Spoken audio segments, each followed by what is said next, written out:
2023 seems to be the year of cargo e-bikes.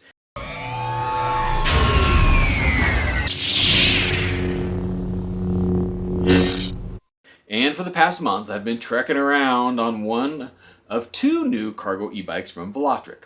Sorry it's been a while since I've posted a video here on YouTube, but I've been really busy writing now back over at ZDNet, and I've been consumed with all of the mobile tech news, as you may have seen, that's come out. But I'm still going to try to keep this channel going, so please subscribe. I will try to do a couple videos a month, maybe more when I can find the time, but I'm a pretty busy guy. But one thing that I can't cover any longer on ZDNet is e-bikes. And for the past couple of years, I've tested 3 different types of bikes from Velotric. The Discover 1, which was more of a commuter kind of bike. The Nomad 1, which is a fantastic fat tire trail kind of bike. And then the T1, which originally was called the Thunder 1. I'm working actually on a longer term video of that one. That one is an e-bike that looks just like a regular bike. You may remember I've held that one up in the air. So Velotric offers the Packer 1 and the Go 1. If you go to the website, you'll see that the Packer 1 is a heavy-duty e-bike.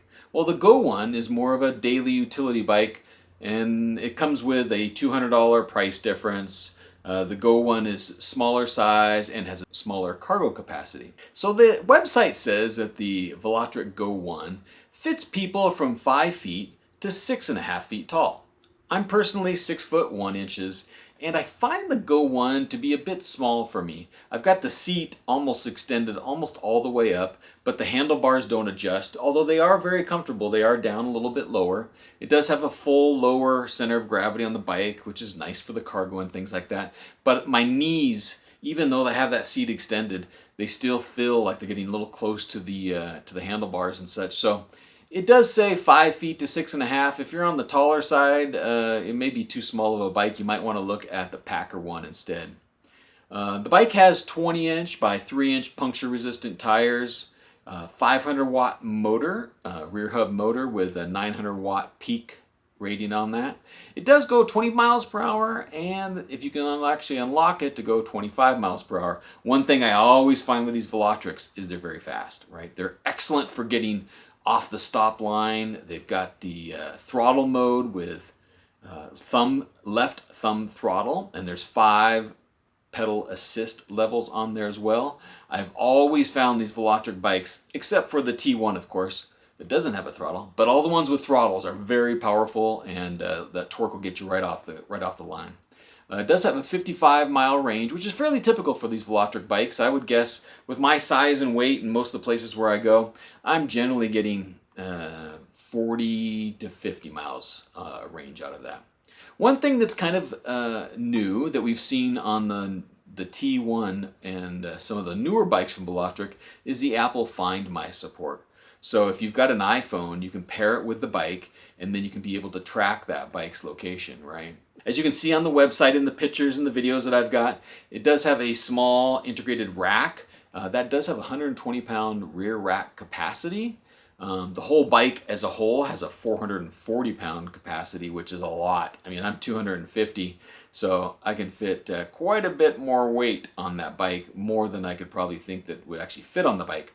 The bike itself weighs in at about 65 pounds, so it's not a light bike. It is very well constructed. It has a very high quality build, as you would expect from Velotric. There's a 3.5-inch display on the center, very easy to operate buttons and hydraulic brakes, very comfortable spring load, a very comfortable seat, and hydraulic suspension as well, so it's very comfortable to ride. Now that cargo rack on the back, there are options for it, and they did send me some of those to test that I'll be sending back here pretty soon. But things to test, there was a seat pad that came with a handrail for the passenger, and then foot pegs. Now those foot pegs, the placement of those is a bit odd, but I guess for the smaller kids that might be on the back, they could fold their legs up and put it right on those foot pegs. There's also a front basket that you can get, and then a rear basket. And that rear basket actually has a little liner to be able to carry things very easily with that. It does have a stable dual-sided kickstand, so you put the kickstand down and then you pull the bike back and it rests on 2 feet, one on each side, which is really a nice feature to have. You may have seen in the news a few months ago that there was quite a few fires on e-bikes in New York City area, from what I've what I read. Now, a lot of these were caused by people using non-compliant chargers, replacement batteries, and bikes that weren't really certified and safe. Velotric has done a lot of work. Their bike is IPX6 rated, so it helps withstand some of the elements. It also has 3 different UL certifications for safe battery operation, charging, and storage. Now the key thing is you really shouldn't leave your bike for an extended period of time plugged in without just plugged in your garage or something like that for days and days and weeks and stuff. So make sure you smartly charge your bike. Now the thing is, use the charger that came with the bike. That's certified for that bike and that battery. Don't use third-party batteries. Don't alter the batteries or try to supercharge it or whatever else. Follow the directions of a UL certified bike like Velotric, and you'll be safe and good to go. Now, Velotric makes some excellent bikes, and the Go One is a very nice option for those who want to carry small loads and have a bike that is easy to ride, easy to store. It is quite powerful to get you off that stop line, and to carry quite a bit as well. You can see by the stats. The integrated Apple Find My is a nice support feature there. Don't go after the bike if it gets stolen by yourself, but it will help you get the police on your side and indicate where that bike is at. So, hope you enjoyed this video. Please subscribe. I'll try to turn out more of these videos, at least a couple a month. But that's the Velotric Go One. Thanks everybody for watching, and may the mobile force be with you.